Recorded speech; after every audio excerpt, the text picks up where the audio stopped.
तो नमस्कार दोस्तों, आज विप्रो लिमिटेड ने अपने क्वार्टर 3 के रिजल्ट को पब्लिश कर दिया है और आपको बता दें काफ़ी अच्छे रिजल्ट्स आए हैं। कंपनी ने लगभग सारे ही पैरामीटर पे यहाँ पे ग्रोथ दिखाई है और साथ साथ कंपनी ने ₹1 पर इक्विटी शेयर का इंटरिम डिविडेंड भी डिक्लेयर किया है अपने उन इन्वेस्टर्स के लिए जो ऑलरेडी कंपनी के साथ बने हुए हैं। और अब हम बात करते हैं कंपनी के रिजल्ट्स की, तो सबसे पहले चेक करते हैं कंपनी की रिवेन्यू। और इस क्वार्टर में कंपनी के रिवेन्यू आए हैं 23,229 करोड़ रुपए, जबकि पिछले क्वार्टर में 22,540 करोड़ थे और पिछले साल के दिसंबर 2021 के क्वार्टर में कंपनी के रिवेन्यू 20,315 करोड़ थे। यहाँ पे देखें तो 3% की ग्रोथ दिखाई है कंपनी ने क्वार्टर ऑन क्वार्टर बेस पे और 14% ग्रोथ दिखाई है ईयर ऑन ईयर बेसिस पे अपने रिवेन्यू के अंदर। तो यहाँ भी देखें तो दोनों ही पैरामीटर पे कंपनी ने ग्रोथ दिखाई है, ईयर ऑन ईयर बेस पे भी और क्वार्टर ऑन क्वार्टर बेसिस पे भी। उसके बाद बात करें कंपनी के ऑपरेटिंग प्रॉफिट की, तो इस क्वार्टर में कंपनी का ऑपरेटिंग प्रॉफिट आया 4,547 करोड़ रुपए, जबकि पिछले क्वार्टर में 3,934 करोड़ था और पिछले साल के दिसंबर 2021 क्वार्टर में कंपनी का ऑपरेटिंग प्रॉफिट 4,181 करोड़ था। यहाँ पे देखें तो काफ़ी ज़बरदस्त 16% का कंपनी ने ग्रोथ दिखाया है अपने ऑपरेटिंग प्रॉफिट में क्वार्टर क्वार्टर बेस पे और ईयर ऑन ईयर बेस पे भी कंपनी का जो ऑपरेटिंग प्रॉफिट है वो 9% से इंक्रीज हुआ है। तो कंपनी अच्छे से अपने रिवेन्यू और प्रॉफिट्स दोनों को ही इंक्रीज कर पाई है इस अपने क्वार्टर के अंदर।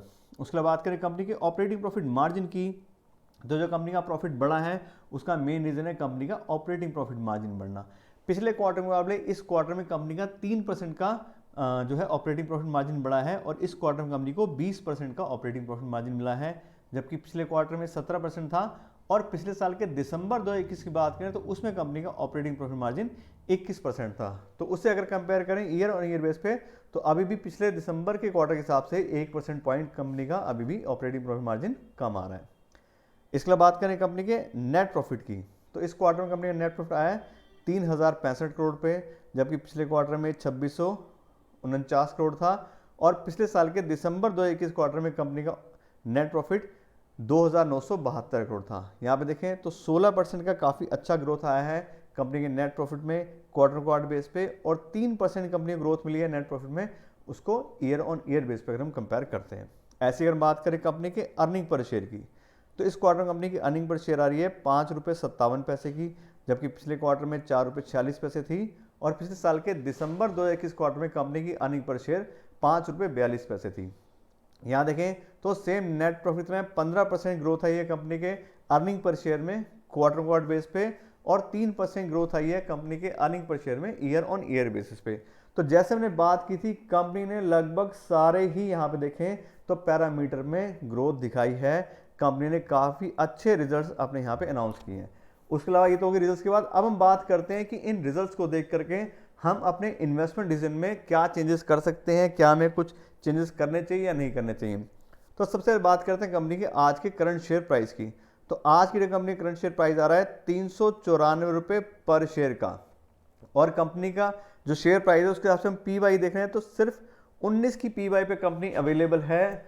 एक ऐसी कंपनी जो अच्छी एक लीडरशिप कंपनी हम कह सकते हैं आईटी सेक्टर की है और साथ साथ हर क्वार्टर बाय क्वार्टर कंपनी अपने प्रॉफिट और रेवेन्यू काफ़ी अच्छे से इंक्रीज कर पा रही है। फिर भी वो कंपनी है आज की डेट में लो पीवाई पे मिल रही है, सिर्फ 19 की पीवाई पे। उसके अलावा इस कंपनी को मैंने डिस्काउंटेड कैश फ्लो एनालिसिस के हिसाब से भी चेक किया है। उस हिसाब से बात करें तो कंपनी 45% ऑफ फेयर वैल्यू पे अवेलेबल है, यानी कि कंपनी के जो शेयर प्राइस है उसके ऊपर हमें 65% का डिस्काउंट मिल रहा है। या हम बात करें तो मार्जिन ऑफ सेफ्टी मिल रही है कि अगर हम इस कंपनी को 3,994 यानी कि 400 रुपये के प्राइस पे अगर हम आज के डेट में खरीदते हैं लगभग, तो फिर भी हम कंपनी को 65% डिस्काउंट के साथ खरीद रहे हैं। तो जो भी हमारे आने वाले रिस्क हैं या हमें लग रहा है कंपनी का कल को प्रॉफिट बढ़ेगा नहीं बढ़ेगा, यूएस में रिसेशन चल रहे हैं, उनकी वजह से मेनली जो प्राइस है वो कम है, तो हमें काफ़ी अच्छा मौका है अगर हम इस तरह की कंपनी में इन्वेस्ट करना चाह रहे हैं। तो कुल मिला के देखें तो कंपनी के रिजल्ट्स भी काफ़ी अच्छे आए हैं और साथ ही साथ कंपनी का जो प्राइस है वो भी लो चल रहा है। तो अगर हमने ऑलरेडी इन्वेस्ट किया है तो मेरे हिसाब से कोई घबराने की बात नहीं है। रिसेशंस थोड़े बहुत आते जाते रहते हैं। अगर हमने लॉन्ग टर्म के लिए इन्वेस्ट किया है तो आने वाले साल 2 साल के अंदर अमेरिका की सारी प्रॉब्लम सॉल्व हो ही जाएंगी। गवर्नमेंट सब कोशिश कर ही रही है, तो इन कंपनी के प्राइस भी इंक्रीज हो जाएंगे। मेनली प्रॉब्लम क्या है कि इन सारी आईटी कंपनी, ज़्यादातर आईटी कंपनी है, उनका बिजनेस अमेरिका से आता है और वहाँ अगर कोई भी प्रॉब्लम आती है इकोनॉमी में तो उसका डायरेक्ट इम्पैक्ट इन कंपनी को लगता है। लेकिन अभी भी देखें तो कंपनी का बिजनेस अच्छा है, सिर्फ कंपनी के वजह से जो मतलब यूएस के रिसेशन की बातें हो रही है उसकी वजह से इन्वेस्टर्स का थोड़ा सा कॉन्फिडेंस खराब हुआ है, इसलिए इन कंपनी के प्राइस कम है। तो काफ़ी अच्छा मौका है, अगर आप नया पैसा डालना चाहते हो तो भी कोई दिक्कत नहीं है, और अगर आपने पैसा इन्वेस्ट किया है तो बिल्कुल इन्वेस्टेड रहिए, कोई दिक्कत नहीं है। लॉन्ग टर्म के अंदर कोई प्रॉब्लम नहीं आएगी ज़्यादातर, जहाँ तक मुझे लग रहा है। लेकिन फिर भी अगर आपको कुछ लग रहा है तो उस हिसाब से आप अपना डिसीजन भी ले सकते हैं। तो आपको रिजल्ट्स के बारे में डिटेल नॉलेज दे दी है, आशा करते हैं आपको वीडियो अच्छी लगी होगी। अगर आपको वीडियो अच्छी लगी हो तो उसको लाइक और शेयर जरूर कीजिएगा, और साथ साथ मेरे चैनल को सब्सक्राइब कर लीजिएगा।